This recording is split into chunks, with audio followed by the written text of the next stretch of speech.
Allez, j'ai une petite question. Qui a eu 30 ans cette année? Toute personne? Ah, si, il y en a. Alors, bon anniversaire. Et c'est aussi le 30e anniversaire d'un outil, d'un outil qui s'appelle Mosaic. Mosaic, ça a été développé, hop là, je reprends mes notes, pardon. Ça a été développé par Marc Andreessen en 1993. Alors pourquoi je vous parle de ça? C'est qu'après cette chose-là, il l'a prise, il en a créé un produit qui s'appelle Netscape en 1994. Et puis après, il y a Netscape qui est devenu Mozilla, Firefox, etc. Il y a beaucoup de navigateurs. On a eu une grosse guerre dans les années 2010, enfin 2000-2010 sur les différents navigateurs. Les dinosaures comme moi se souviennent de IE6 et du debug qui prenait un temps fou. Aujourd'hui, on a beaucoup de devices. Alors, on a à la fois des mobiles, des tablettes, des PC, des Mac, des télévisions. En plus, on a des navigateurs qui sont différents. Le podium en 2022, c'était Chrome, Safari, Firefox. Le point commun, c'est le moteur de rendu HTML. Alors, Anthony va nous présenter ça. On va rentrer un petit peu sous le capot et je pense que ça va être super intéressant. Eh bien, bonjour à toutes et tous. Effectivement, on va parler de navigateur, on va parler du moteur de rendu de navigateur plus spécifiquement pendant quasiment 50 minutes. Alors, avant de démarrer, de rentrer dans le vif du sujet, je me présente très rapidement. Je m'appelle Anthony Le Goual, je suis le directeur de l'agence brestoise de Zenica, mais je suis avant tout un profil technique, un développeur passionné par le web, par la plateforme web de manière générale, par son optimisation, par les standards du web. Et c'est dans ce contexte-là que je me suis intéressé au navigateur, avec pour ambition, finalement, d'optimiser la façon dont, en tant que développeur, j'allais pouvoir travailler avec le navigateur, comment j'allais pouvoir interagir avec lui, avec le code que je pouvais lui envoyer, donc le HTML, le CSS, le JavaScript. Je me suis donc intéressé au navigateur, je me suis intéressé aux travaux d'une développeuse israélienne qui s'appelle Tali Garciel, qui a elle-même pendant assez longtemps étudié le fonctionnement des navigateurs et qui a comparé aussi le fonctionnement de ces derniers. Donc ce que je vous propose, c'est d'aller se munir de cette petite loupe que vous allez retrouver un petit peu partout dans mes slides, et puis d'aller regarder comment ça fonctionne un navigateur. On va commencer par la big picture. C'est quoi un navigateur web? Comment ça fonctionne? À quoi ça sert? Et puis on va soulever le capot. Au fur et à mesure, on va zoomer pour aller regarder ce qu'il y a à l'intérieur, quels sont les éléments qui composent un navigateur web. Et puis on va aller regarder plus spécifiquement comment fonctionne le moteur de rendu. C'est ça qui m'intéresse spécifiquement et ce qui, j'espère, vous intéresser également. Allez, on démarre par ce fameux premier niveau de zoom. On regarde ce que c'est qu'un navigateur web. Là, moi, quand je ne sais pas quelque chose, je vais sur Wikipédia, je regarde la définition. Là, sur Wikipédia, la définition est assez simple. Et nous dit qu'un navigateur web, c'est un logiciel qui est conçu pour consulter et afficher le World Wide Web. Pas de grande surprise, je pense que ça ne surprend personne à ce stade-là. Il y a quand même deux choses intéressantes dans cette définition, je trouve. C'est qu'on a deux verbes d'action ici, là, l'action de consulter et d'afficher, qui nous donne déjà des indications sur à quoi va servir un navigateur et qu'est-ce qu'il va faire, quelles sont les deux grandes opérations que va faire un navigateur. Première action, d'aller consulter des données, donc aller récupérer des données sous forme d'HTML, de CSS, des images, des PDF, etc. Et puis après, une fois qu'on a récupéré ça sur le réseau, on a une deuxième opération qui va être d'afficher ça et de faire un rendu à l'utilisateur. Et c'est cette deuxième partie-là qui va nous intéresser particulièrement. Petit point sur la popularité des navigateurs, toute petite aparté pour que vous ayez une vision de ce qui se fait aujourd'hui. Globalement, on a Chrome qui surdomine le marché en termes d'utilisation sur les postes des utilisateurs du web. Donc à près de 80%, vous voyez que ça évolue pas énormément au cours des dernières années. Maintenant, on rentre un petit peu plus dans le détail. Deuxième niveau de zoom, on va regarder la structure des navigateurs. De quoi c'est composé? Quels sont les éléments à l'intérieur du navigateur web? Parmi ces éléments, on va avoir un premier élément qu'on va appeler l'UI browser. L'UI browser, c'est quoi? C'est l'interface du navigateur, mais ce que vous allez voir avant même d'accéder à une page web. Donc c'est tout ce qu'il va y avoir en haut de votre navigateur, la barre de recherche, là où vous rentrez votre URL, les boutons suivants précédents, les menus que vous allez retrouver, etc. Donc toute cette partie interface-là, avant même d'accéder à une page web, c'est ce qu'on place dans l'UI browser.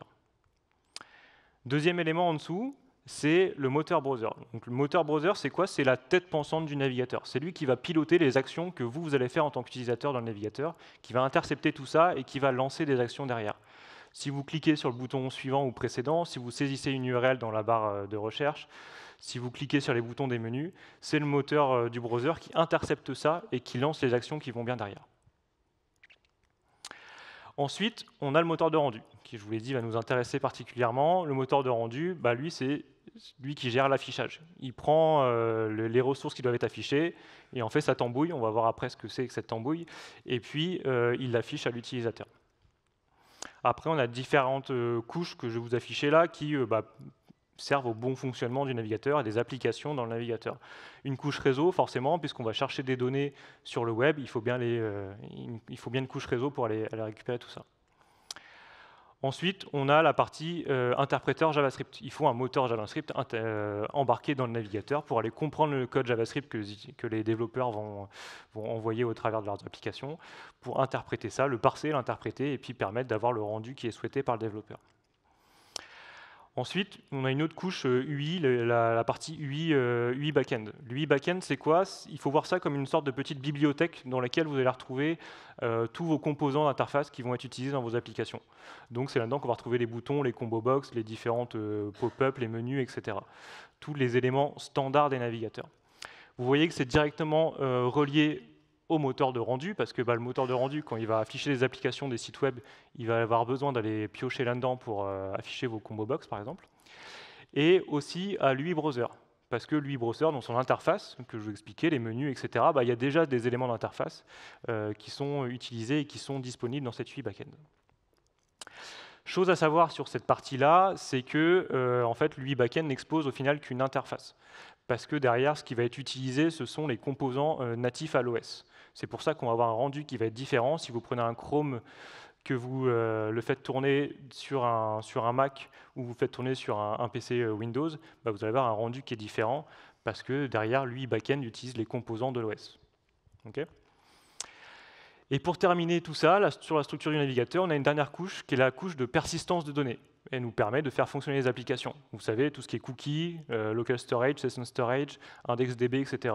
Tout ce qui sert au bon fonctionnement des applications. Voilà pour la structure des navigateurs. Maintenant, on a une vision assez complète de comment ça fonctionne, ou en tout cas de quelles sont les différentes briques qui composent un navigateur. Il faut savoir que tous les navigateurs, j'en ai mis quelques-uns ici, mais en gros, ils ont cette structure-là. Il n'y a pas de différence fondamentale dans la composition des différents navigateurs. Maintenant, on rentre encore un peu plus dans le vif du sujet, on soulève le capot encore un peu plus pour aller s'intéresser au moteur de rendu. On met notre petite loupe ici, et puis on y va. Pareil, quand on ne sait pas quelque chose, on va sur Wikipédia. Wikipédia nous dit qu'un moteur de rendu HTML, c'est un composant logiciel qui permet d'afficher une page web. Il transforme un document HTML ainsi que toutes les autres ressources associées en une représentation visuelle interactive pour l'utilisateur. Et de ce fait, le cœur d'un navigateur web. La définition est assez claire, mais si on essaie d'être encore un petit peu plus explicite, qu'est-ce que ça nous dit? C'est que le navigateur, le moteur de rendu, c'est la brique qui, en entrée, prend du code HTML avec toutes les ressources associées, donc typiquement des images, le CSS, et qui transforme ça dans une représentation visuelle, donc dans votre application, votre site web final, que l'utilisateur va pouvoir utiliser, visualiser, aller cliquer sur les boutons et faire ce qu'il souhaite. Faut savoir qu'il y a différents moteurs de rendu. Tous les navigateurs web ne partagent pas le même moteur de rendu, même si on en a qui ont un moteur de rendu commun. C'est le cas par exemple du moteur de rendu Blink, qui est utilisé par Chrome, Chromium, Brave, Opera et Edge. Après, on a par exemple la fondation Mozilla qui a développé son propre moteur de rendu qui s'appelle Gecko, et donc qui est utilisé dans Mozilla Firefox. Et côté Safari, on a un autre moteur de rendu qui est WebKit. Chose à savoir sur les moteurs de rendu, c'est quelque chose qui, vous l'imaginez bien, est assez complexe à développer. Donc on ne s'amuse pas toutes les 2 semaines à développer des nouveaux moteurs de rendu comme on développe des frameworks JavaScript. Mais globalement, aujourd'hui, on a plutôt des forks de moteurs de rendu existants qui se créent plutôt que des développements de nouveaux moteurs de rendu de zéro. Et notamment, par exemple, des outils comme Blink et WebKit ont des ancêtres communs en termes de moteurs de rendu. Blink et WebKit ont un ancêtre commun de 3 ou 4 générations au-dessus qui s'appelle KHTML, qui est un moteur de rendu qui était utilisé il y a de très nombreuses années. Voilà pour le moteur de rendu, et maintenant on va rentrer dans le process du moteur de rendu. Là c'est vraiment le corps du sujet, comment ça fonctionne, comment avec notre code HTML, CSS qu'on prend en entrée ici, finalement, le moteur de rendu il passe par quelles étapes pour aller jusqu'au final afficher quelque chose à l'écran. Ce schéma-là, je vous l'explique très rapidement, et puis après on va revenir en détail sur chacune des briques pour comprendre vraiment ce qui se fait derrière. En gros, notre HTML, notre CSS qu'on a en entrée, qu'est-ce qu'on va faire avec? On va le parser. On va commencer par le parser, et puis, parce que le HTML, CSS comme ça, on ne peut pas l'interpréter directement, on le parse, on en sort des représentations ici, qui sont le DOM, le CSS-OM, qu'on va ensuite merger pour avoir une représentation du document final qu'on va avoir à afficher à l'utilisateur, qui va s'appeler un render tree. Et une fois qu'on a ça, là, on peut attaquer vraiment la partie dessin. Et avec ce render tree-là, on est capable de positionner les éléments sur la page et leur définir une taille. Ensuite, le paint, de les afficher, mettre les couleurs, les bordures, etc. Et puis enfin, de terminer par une étape de composite, où là, on va gérer notamment l'empilement des calques. Allez, on va du coup maintenant rentrer dans le détail de chacune de ces étapes-là, pour voir comment ça fonctionne. On commence par l'étape de parsing, donc notre HTML, CSS qu'on prend en entrée, il faut le parser. Là, on va regarder la partie parsing et la partie DOM, CSS-OM, qui sont en gros les résultantes de notre opération de parsing sur le HTML, sur le CSS. Quelques généralités sur le parsing, avant de rentrer vraiment dans le vif sur le parsing HTML, CSS. Parser un document, c'est quoi? C'est traduire en une structure que le code peut comprendre et utiliser. Parce que comme je vous l'ai dit, HTML, CSS, comme ça, quand le navigateur il le reçoit, il n'est pas capable d'interpréter directement, de savoir quels sont les éléments qui vont pouvoir être affichés. Le parsing, il est basé sur deux choses, ce qu'on va appeler des règles de syntaxe et un vocabulaire. Le vocabulaire, c'est quoi? C'est, en gros, si on fait un comparatif avec le langage français qu'on utilise, c'est le dictionnaire. Vous avez votre petit Larousse, et tous les mots que vous avez dans le Larousse, vous pouvez les utiliser quand vous parlez. Okay, on a la même chose côté langage. Et au-delà du vocabulaire, on a aussi ce qu'on appelle les règles de syntaxe. Les règles de syntaxe, c'est ce qui définit que, par exemple, en français, on va avoir une suite de mots qui sont utilisables dans notre vocabulaire, qui constituent une phrase. Et les règles de syntaxe disent aussi qu'une phrase, c'est un ensemble de mots qui commencent par une majuscule, qui se termine par un point. Voilà. Si on fait là un peu le comparatif, c'est ça. Et ces deux choses-là, l'ensemble du vocabulaire plus les règles de syntaxe, vont définir ce qu'on appelle une grammaire, la grammaire du langage. On va distinguer deux types de grammaires, des grammaires dites contextuelles et des grammaires dites non contextuelles. Une grammaire contextuelle, c'est quoi? C'est une grammaire dans laquelle, quand on va chercher à faire une interprétation d'un mot-clé, d'un mot du vocabulaire qui a été identifié, eh bien, l'interprétation de ce mot-clé peut varier suivant le contexte dans lequel il est utilisé. C'est-à-dire, suivant ce qui s'est passé avant, quels sont les mots qui ont été utilisés avant, l'interprétation du mot que je cherche à interpréter n'est pas toujours la même. Okay? Et une grammaire non contextuelle, c'est une grammaire dans laquelle je prends un mot-clé, peu importe ce qu'il y a avant, peu importe ce qu'il y a après, l'interprétation que je ferai de ce mot-clé sera toujours la même. Pourquoi je vous parle de ça? Parce que vous imaginez bien que côté HTML, côté CSS, on va avoir une complexité différente pour aller faire le parsing, parce qu'on va avoir, pour le coup, une grammaire contextuelle, une grammaire non contextuelle, et donc une complexité sur le parsing qui va être plus importante d'un côté ou de l'autre. Le parsing, il se fait en deux étapes. Première étape, c'est l'analyse lexicale. L'analyse lexicale, c'est quoi? C'est le processus de séparation de l'entrée en mots-clés. Donc vous avez votre grande chaîne de caractères, dans lequel vous avez, par exemple, votre HTML, votre CSS, ou alors un texte en français. Vous prenez votre vocabulaire, vous prenez votre petit Larousse à côté, et vous identifiez tous les mots, vous les séparez, et vous avez en sortie une liste de tous les mots de votre vocabulaire que vous avez réussi à reconnaître dans votre texte. Ça, c'est première étape. Seconde étape, analyse syntaxique. Là, on va plutôt chercher à appliquer toutes les règles de syntaxe. Première étape, on a identifié les mots-clés. Maintenant, on est capable d'identifier les phrases. On sait que, voilà, comme je vous l'ai dit, ça démarre par une majuscule, ça termine par un point. On est capable de sortir les phrases ou toute autre règle de syntaxe, les trucs un peu compliqués en français, les pluriels, etc. Okay. Voilà pour les généralités sur le parsing. Maintenant, si on s'intéresse au parsing côté HTML, côté CSS, par rapport à ce qu'on a dit, le parsing du HTML, du CSS, se base sur les spécifications du W3C. Le W3C, c'est lui qui régit un petit peu les mots-clés qui vont pouvoir être utilisés, donc qui définit le vocabulaire de la grammaire et qui définit les règles de syntaxe de la grammaire également. C'est lui qui va dire que en HTML, voilà toutes les balises que je peux utiliser. En CSS, voilà tous les mots-clés qui peuvent être utilisés. Et les règles de syntaxe, ça va être par exemple une balise HTML, ça commence par un chevron ouvrant, ça termine par un chevron fermant. Parfois, il y a des trucs entre les deux parce qu'après, il y a une balise fermante, il y a des balises auto-fermantes aussi. Alors voilà, vous commencez à comprendre un petit peu la complexité côté HTML aussi. Et donc là, bah, justement, on a deux grammaires qui sont différentes, le CSS, le HTML. Une grammaire sans contexte, côté CSS. Et en sortie de l'opération de parsing du CSS, on va avoir un arbre de syntaxe qui s'appelle le CSSOM, qui est moins connu que son homologue côté HTML qui s'appelle le DOM, mais c'est l'équivalent. Et en sortie de l'opération de parsing côté HTML, l'arbre de syntaxe, ça va être le DOM, et là, on a une grammaire avec contexte. Pourquoi on dit qu'on a une grammaire sans contexte avec le CSS? Parce que si vous prenez un mot-clé dans le CSS, par exemple, vous faites un border color red, l'interprétation que vous ferez de ça sera toujours la même indépendamment du contexte. Vous cherchez toujours à mettre une bordure en rouge. Peu importe le CSS qui est écrit avant, peu importe le CSS qui est écrit après. Après, vous pouvez avoir des conflits en termes de règles CSS qui s'appliquent sur un élément ou non, et du coup, la bordure, au final, elle sera peut-être pas rouge. Mais en tout cas, l'intention est toujours la même. Et donc, c'est pour ça qu'on dit que là, on a une grammaire sans contexte. Côté HTML, c'est un petit peu particulier. Là, on a affaire à une grammaire sans contexte. Alors, le HTML est très proche de quelque chose que vous devez connaître qui s'appelle le XML. Le XML est une grammaire sans contexte, donc qui est plutôt simple à parser. Le HTML ressemble au XML, mais a une spécificité qui rend la grammaire contextuelle. Cette spécificité, c'est le fait que en fait, le HTML est un langage qui est relativement permissif, qui permet de faire des erreurs. C'est-à-dire que quand vous faites du HTML, vous pouvez oublier des balises fermantes, par exemple, ou même des balises ouvrantes, et automatiquement, HTML va être capable de quand même faire fonctionner votre page web.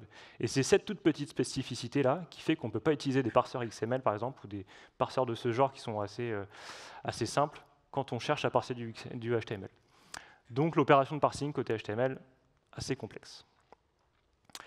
Maintenant, phase suivante, render tree. Donc on en est là dans notre schéma. On a parsé le HTML, le CSS, on a nos représentations, nos arbres de syntaxe en sortie, le DOM, le CSSOM, et là on va chercher à merger tout ça. On va chercher à positionner les styles CSS qu'on veut appliquer sur chacun de nos éléments HTML qui sont dans le DOM. Donc le render tree, c'est quoi? C'est la représentation visuelle du document. Il doit permettre de dessiner le contenu dans l'ordre correct et contient tous les éléments visibles. Il y a deux choses que je vous ai mis en gras ici qui sont importantes. Première chose, dans l'ordre correct. Dans l'ordre correct, ça veut dire que c'est la première balise, en tout cas la balise de plus haut niveau, qui doit être au début du render tree. Ça, c'est important parce qu'on va le voir un petit peu après, dans l'algorithme qui permet de faire l'opération de dessin qui suit. Si ces éléments ne sont pas dans l'ordre, l'algo ne marche tout simplement pas. Et puis, deuxième chose, ça contient tous les éléments visibles. Important à savoir parce que ça veut dire que votre balise head, par exemple, dans votre page HTML, la balise head dans laquelle vous allez mettre des métadonnées sur votre site, etc., un title, ça c'est quelque chose qui n'est pas visible sur la page et c'est quelque chose qui ne va pas rentrer dans le render tree. Et cette deuxième spécificité-là, elle m'emmène à un petit tip. Il y en a plusieurs comme ça qui sont glissés dans la présentation. Un petit conseil, c'est de faire attention avec l'utilisation du display none. Parce que le display none, quand on l'utilise en CSS, eh bien, il a pour conséquence de ne pas placer l'élément HTML qui est concerné dans le render tree. Et pourquoi je vous parle de ça? Parce qu'on arrive souvent dans des applications où on voit des développeurs qui utilisent cette propriété-là pour afficher des éléments et ensuite les masquer. Pourquoi ce n'est pas spécialement une bonne pratique? Parce que si, par exemple, on prend un cas d'usage, vous avez une checkbox que vous décochez et qui affiche une pop-up ou la masque, si vous utilisez le display none pour gérer cet affichage-là, qu'est-ce qui se passe? C'est qu'on relance un calcul du render tree à chaque fois. Parce qu'on a un élément qui n'est plus dans le render tree et qu'on doit rajouter, donc on refait le calcul. Donc pour éviter ça, alors ça ne va pas vous causer des problèmes de performance incroyables, hein. Si votre application elle est lente aujourd'hui, c'est certainement pas à cause de ça. Mais voilà, si on cherche du gain en termes de perf d'affichage, on peut aller regarder ces choses-là. Donc la chose à faire plutôt, c'est d'utiliser la propriété visibility. Vous faites un visibility hidden pour cacher un élément. Visibility hidden, il prend l'élément, il le met quand même dans le render tree, sauf qu'après c'est dans l'opération de dessin qu'il le cache. Mais il est toujours dans le render tree, donc on n'a pas de recalcul de cette étape-là qui se fait à chaque fois. Ensuite, la construction du render tree nécessite le calcul des propriétés visuelles de chaque objet. Donc pour chacun des objets, pour chaque élément HTML, on va aller calculer les propriétés CSS qu'on va appliquer. Comme je disais un petit peu tout à l'heure, des fois on a des conflits dans les règles CSS qu'on applique. On peut, avec plusieurs règles CSS, cibler le même élément, mettre une border color rouge d'un côté et verte de l'autre, et puis après il y a des règles de CSS qui font qu'on applique une ou l'autre. Le calcul des propriétés de style est assez complexe et sujet à de potentielles problématiques de performance, qui m'amène au type suivant. On évite les sélecteurs de CSS trop complexes. Trop complexe, c'est les sélecteurs CSS qui ciblent toutes les divs de votre application, par exemple. Là, ça va derrière nécessiter pas mal de calculs au niveau du render tree pour comprendre quelle est la règle CSS et quelle est la couleur, par exemple, qu'on va afficher sur un texte. Donc c'est pour ça que dans les bonnes pratiques assez connues, on essaie de cibler au maximum précisément avec une classe ou avec un ID les éléments qu'on veut cibler avec des propriétés CSS. Maintenant, on rentre dans la partie dessin. Donc là, on a compris, sortie render tree. Donc là, on a en gros imaginé un objet dans lequel on a tous les éléments HTML qu'on doit afficher à l'écran. Et pour chacun des éléments HTML, on a les propriétés CSS associées. Maintenant qu'on a ça, on rentre vraiment dans la partie dessin. Partie dessin avec une première opération qui est l'opération de layout. Le layout, c'est le processus de définition de la position et de la taille des éléments. Donc ce qu'on cherche à faire ici, c'est uniquement placer des boîtes, des rectangles, dans la page, définir leur largeur, leur hauteur. C'est tout ce qu'on va faire. Là, il n'y a pas d'opération de dessin, on ne met pas de couleur, etc. On cherche juste à positionner ça. On va distinguer deux styles de layout. Du layout dit global et du layout incrémental. Global, c'est quand on a tout à positionner. Donc premier affichage, on fait un layout global. Il y a d'autres choses qui déclenchent un layout global. C'est par exemple quand vous redimensionnez votre page web, enfin votre navigateur. Là, forcément, tout bouge. Donc là, il faut relancer un layout global. Et le layout incrémental, c'est quand il y a seulement une petite portion qui va devoir être repositionnée dans votre page web. Le processus, il se fait en 4 étapes, et c'est là où je vous dis que l'importance de ce que je vous ai présenté avant dans le render tree, sur l'ordre des éléments, c'est que l'algo, très rapidement et très simplifié, c'est ça. L'élément parent, donc on commence par passer par le premier élément, l'élément parent détermine sa propre largeur. À cette étape-là, la seule chose qu'il est capable de faire, c'est déterminer sa propre largeur, pas sa hauteur encore.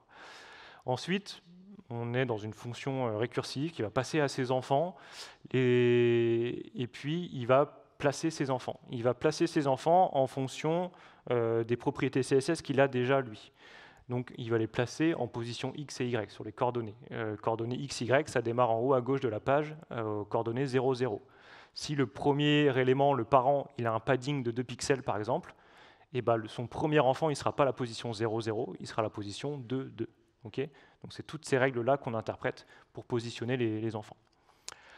Ensuite, on va faire appel à la fonction de layout de l'enfant. Donc on passe à chacun des enfants qui va se positionner, qui va calculer sa largeur, qui va passer à ses enfants, etc. Vous voyez un petit peu l'enchaînement. Et une fois que l'élément parent il a tous ses enfants à l'intérieur, il est capable seulement à ce moment-là de calculer sa propre hauteur. Et une fois qu'il a sa hauteur, là il passe le fameux dirty bit. Donc le dirty bit, c'est juste qui indique qu'il y a un changement à faire ou il n'y a pas de changement à faire.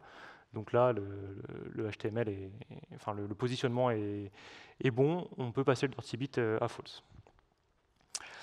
Voilà sur le layout. Maintenant, opération de paint. Donc là, sortie du layout, on a nos rectangles, nos boîtes qui sont positionnées, on connaît leur largeur, leur hauteur, on sait où elles sont placées. Par contre, on n'a rien commencé à dessiner, on ne sait pas quelle couleur on va appliquer, etc.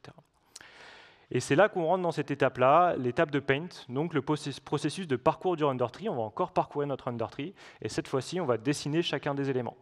De la même façon que pour le layout, on va avoir deux styles de paint, du paint global, du paint incrémental. Le paint, bon, je ne vous mets pas l'algo complet, mais ce qu'il faut savoir sur le paint, c'est que globalement, on va chercher à dessiner les éléments avec ce qu'il y a de plus au fond, si vous voulez, et puis on va se rapprocher sur les couches qui sont le plus devant. Donc on commence par dessiner le background color, s'il y en a une, background image, les bordures. Ensuite, on va dessiner les enfants à l'intérieur, de la même façon, pour les enfants, leur background color, background image, etc. Et puis après, on finit par la couche outline, un petit encart autour de votre élément. Et puis une fois qu'on a ça, donc là on a positionné les éléments, on les a affichés, et il nous reste une dernière opération à faire, c'est l'opération de composite. Le composite, c'est le processus qui va gérer l'empilement des calques, qui va aussi gérer l'opacité et qui va gérer les transformations. L'empilement des calques, vous savez, c'est gérer tout ce qui est Z-index en CSS. Vous connaissez la propriété Z-index qui permet de mettre des éléments les uns devant les autres. Et ben, c'est à ce moment-là que c'est géré. On a dessiné tous les éléments avant, maintenant on est capable de les positionner les uns derrière les autres. C'est là aussi qu'on gère la partie opacité. Donc justement, avec ce Z-index, si on a des éléments qui sont devant les autres, et si on a un élément qui a une opacité de 50%, bah, il faut gérer la transparence pour qu'on puisse voir celui qui est devant et qu'on puisse également voir celui qui est derrière. Et c'est là qu'on gère aussi les opérations de transformation, qui m'amène au type suivant, qui est un type sur l'optimisation des animations CSS. Quand on cherche à optimiser ces animations CSS, c'est lors de cette phase de composite qu'on va chercher à intervenir. Un exemple que je prends toujours pour illustrer ça, c'est si vous faites une animation dans votre page web avec un élément qui bougerait de gauche à droite, par exemple. En CSS, en animation CSS, il y a plusieurs moyens de faire ça. Il y a un moyen de faire ça qui serait de dire je prends la propriété left, je commence à 0% par exemple, et dans mon animation, je vais jusqu'à 50%, et puis je le refais revenir. Okay. Ça marche, c'est très bien. Par contre, quel est le problème quand on fait ça? Si je reviens sur mon schéma ici, bah, c'est que la propriété left, c'est une propriété qui est interprétée au niveau du calcul du layout. Donc en fait, on va revenir à cette étape-là dans le processus de dessin. On va recalculer un layout, puis refaire le paint, etc. Alors que si on utilise une autre propriété qui permet de faire un petit peu la même chose, qui est l'opération de transform, si je fais un transform translate de 0 à 50%, en fait, bah, j'interviens ici, dans mon étape de composite, je n'ai pas un nouveau calcul de layout à faire. Et donc, de cette façon-là, je vais un petit peu optimiser la façon dont je fais des animations. Il me reste 16 minutes, on est pas mal. On est pas mal parce qu'il me reste un sujet à aborder. Pour ceux qui étaient là, il y avait du monde en plus au talk d'avant. Ça a parlé un petit peu d'Houdini CSS. Est-ce qu'il y a des gens qui connaissent la techno Houdini CSS à main levée? Ouais, j'en compte 3, 4. Il n'y a pas grand monde. C'est pas étonnant parce que ça marche pas en fait. Enfin, c'est pas que ça marche pas, c'est que c'est relativement nouveau. Enfin, quoique, ça a quand même quelques années. J'ai découvert ça il y a peut-être 4 ans, mais c'est quelque chose qui est encore une technologie qui est venue pour étendre un petit peu le CSS et qui est encore en phase de spécification. Il y a quelques choses qui sont embarquées dans le navigateur et qui commencent à fonctionner, mais vous le verrez quand on va faire le point sur un peu toutes les API, il y a pas mal de choses qui sont encore en spécification. Mais en tout cas, je voulais vous en parler en guise d'ouverture parce que vous allez voir que cette techno-là, elle permet finalement d'avoir un petit peu plus la main sur tout ça, là, sur le processus du moteur de rendu, sur lequel aujourd'hui on ne peut pas faire grand-chose en tant que développeur. Le layout, comment c'est calculé, le paint, comment c'est fait. Aujourd'hui, on ne sait pas intervenir directement en tant que développeur à cet endroit-là, sauf si on travaille sur les moteurs de rendu. Du coup, Houdini CSS, c'est quoi? C'est une série de spécifications et de normes qui, comme je vous l'ai dit, est en cours de développement par le W3C. Donc il y a un groupe du W3C qui est dédié au développement de ces spécifications-là et qui vise à étendre les capacités du CSS. L'objectif derrière, c'est d'avoir un contrôle plus granulaire sur le processus de rendu. En gros, si je vous illustre ça dans le schéma qu'on a vu juste avant, ça c'est aujourd'hui, ou avant en tout cas, sans Houdini. Qu'est-ce qu'on est capable de faire aujourd'hui en tant que développeur? Là où est-ce qu'on est capable d'intervenir, c'est au niveau du DOM, au niveau du CSS-HOM, parce que là on a des API qui sont disponibles dans le navigateur. Avec les API du navigateur, je suis capable d'aller récupérer un élément du DOM et faire des opérations dessus. Le supprimer, changer ce qu'il y a à l'intérieur en termes de contenu. Côté CSS, je peux faire des choses, je peux changer des propriétés CSS avec les API JavaScript qui sont disponibles dans le navigateur. Mais par contre, sur tout le reste du processus du moteur de rendu, je suis incapable d'intervenir. Je ne suis pas capable de dire ah non, ça, il faudrait le parser autrement. Okay, et render tree, layout, paint, composite, c'est pareil. On n'est pas capable d'intervenir. La prémisse d'Houdini, c'est ça. Avec Houdini, on laisse le développeur, on lui laisse la possibilité d'intervenir un petit peu partout dans le process du moteur de rendu. On va enregistrer ce qu'on appelle des worklets. Il faut voir ça comme des petits bouts de JavaScript qui s'exécutent dans des threads à part, un peu comme des web workers. Et donc l'idée, c'est bien ça, c'est d'aller enregistrer ces worklets. Alors j'ai mis des petites bulles ici, totalement arbitrairement. Hein. On pourrait en avoir 4 au niveau du composite, plusieurs au niveau du paint ou moins, etc. C'est pas ça qui compte. Mais l'idée, c'est qu'on va pouvoir enregistrer des bouts de JavaScript avec des API que nous offre Houdini pour aller intervenir au niveau du process de rendu et faire un petit peu ce qu'on veut. Voilà la liste des API qui sont développées ou qui sont en cours de développement ou de spécification du côté du groupe de travail Houdini de la W3C. On a pas mal de choses, je vais vous revenir un petit peu plus en détail sur chacune des API. Vous voyez qu'elles ne sont pas toutes au même stade d'avancement. On a des choses qui commencent à être bien avancées, notamment l'API Paint sur laquelle je vais être capable de vous faire une petite démo par exemple. Mais sur le reste, on est encore sur du draft, ou First Public Working Draft ou de la Proposal pour les dernières API ici, vous voyez, côté parseur, côté font metrics. Donc on est encore sur une ébauche d'API côté parseur, font metrics, etc.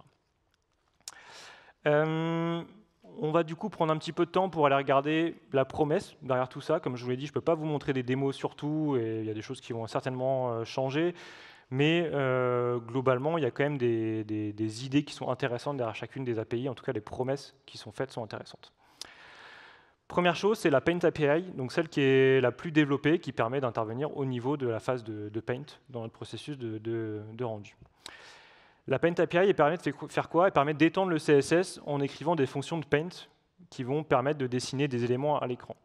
On va avoir 3 objectifs derrière ça. Premier objectif, c'est la réduction du DOM. Ça veut dire qu'on n'a plus besoin d'avoir des éléments HTML qu'on va placer dans notre DOM pour dessiner des choses à l'écran. Okay, donc on va avoir un DOM qui va être plus restreint en termes de taille. L'idée derrière, c'est d'avoir un gain de perf, notamment lié au fait que justement on ne vient pas surcharger le DOM, on a un DOM qui est plus léger, et du coup c'est aussi des éléments HTML qu'on ne va pas avoir besoin de parser, de positionner dans la phase de layout, etc. Donc en fait le processus de moteur de rendu complet se verra allégé par le fait d'utiliser ce genre d'outils, avec la Paint API, plutôt qu'à ajouter des nœuds HTML qu'on va pouvoir après animer par exemple. Un bon exemple qui est utilisé dans la doc, dans les spécifications là, de la Paint API, c'est par exemple, vous savez, les effets de ripple sur les boutons. Vous cliquez sur un bouton et il y a un espèce d'effet de lumière qui apparaît comme ça. Aujourd'hui, ça c'est des choses qu'on est capable de faire, mais comment on le fait? On est obligé d'ajouter des nouveaux nœuds HTML pour gérer ces animations-là. Donc vous avez votre bouton et autour vous mettez des divs et puis une autre div, etc. Parce que derrière c'est ça qui nous sert à faire l'animation. En gros la promesse c'est de pouvoir faire ces animations-là, faire du ripple sans avoir besoin de rajouter des divs complémentaires dans votre DOM. Et puis la dernière promesse c'est l'extensibilité du CSS. Alors ça c'est la première derrière la Paint API, mais globalement derrière toutes les API de Houdini.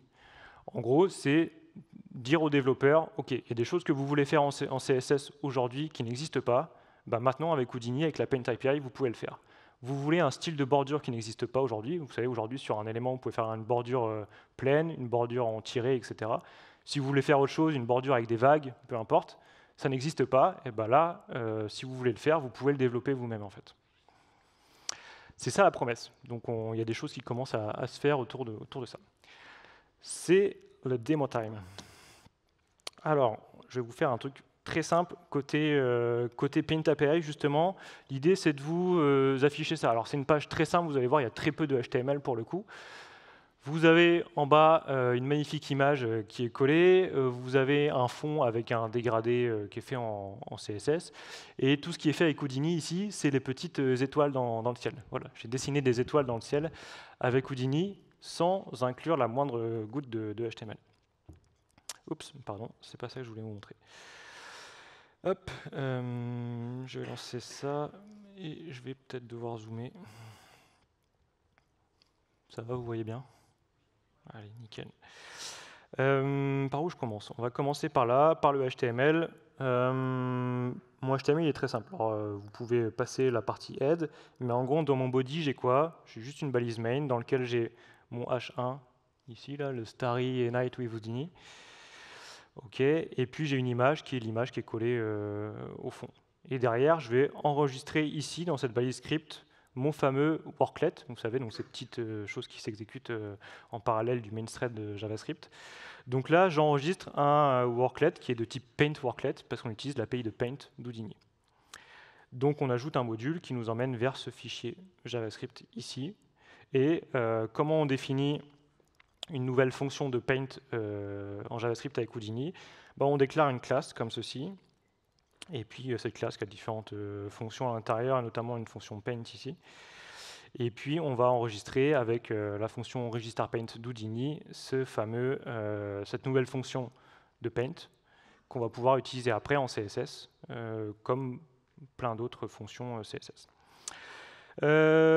Comment ça fonctionne ici? Bon, on enregistre cette classe-là, on récupère quelques propriétés ici pour permettre d'avoir des trucs un petit peu qui prennent des arguments. On peut utiliser les variables CSS pour aller récupérer, par exemple ici, le nombre d'étoiles que je veux mettre dans le cell, et puis la taille minimale des étoiles et la taille maximale des étoiles. Ok, ça c'est ce que j'ai défini, on peut récupérer ça.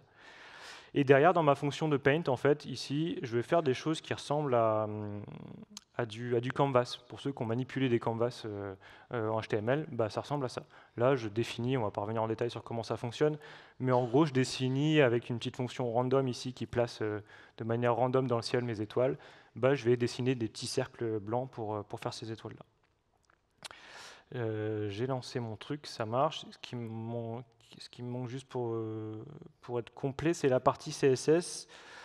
Donc vous voyez que j'ai pas grand-chose, si ce n'est que ici au niveau de mon background. Alors là, il y a juste un truc qui me permet de voir si l'API Houdini est bien supporté dans le navigateur. Parce que vous voyez que c'est pas encore incroyable, même si le support de la partie Paint est plutôt correct aujourd'hui. Donc sur le main, qu'est-ce que je fais? Je définis mes fameuses variables CSS qui vont être utilisées derrière. Et puis, je vais aussi, ici sur le background, appliquer mon fameux Starry Night, donc qui va dessiner les étoiles. Et vous voyez que j'utilise le linear gradient. Linear gradient, c'est une fonction CSS aujourd'hui qui existe, que je peux utiliser comme ça, qui prend des arguments. Et là, je peux faire la même chose avec mon Starry Night, sauf que je l'englobe dans une fonction paint pour dire que ça vient de l'API de paint d'Houdini. Hop, si je lance ça ici, ça marche. Et donc, comme j'ai du aléatoire, vous voyez que bien, à chaque fois, j'ai mes trucs qui sont dessinés à des endroits différents. Ça me dessine même une petite lune. Hop. Et ce que je veux vous montrer, c'est que, hop, je vais zoomer un peu ici. Ce qui est intéressant à voir, c'est que j'ai des étoiles dans le ciel, mais à aucun moment, j'ai un nœud HTML qui correspond à ces étoiles-là, et j'ai pas de canvas non plus qui a été dessiné. Et si on veut aller un tout petit peu plus loin, on va essayer de faire un truc avec plein d'étoiles, parce que la nuit est très étoilée en ce moment. Hop. Avec des grosses étoiles, je ne sais pas ce que ça va donner. Voilà. Bon, c'est peut-être plus de la neige ou quoi que. Mais voilà, vous voyez que ça marche. C'est une démo que je suis capable de vous faire aujourd'hui sur l'API Paint, qui est l'API qui, je vous l'ai montré juste avant. J'ai perdu le focus. L'API qui est aujourd'hui la plus avancée en termes de spécification et qui est la mieux shippée dans les navigateurs modernes.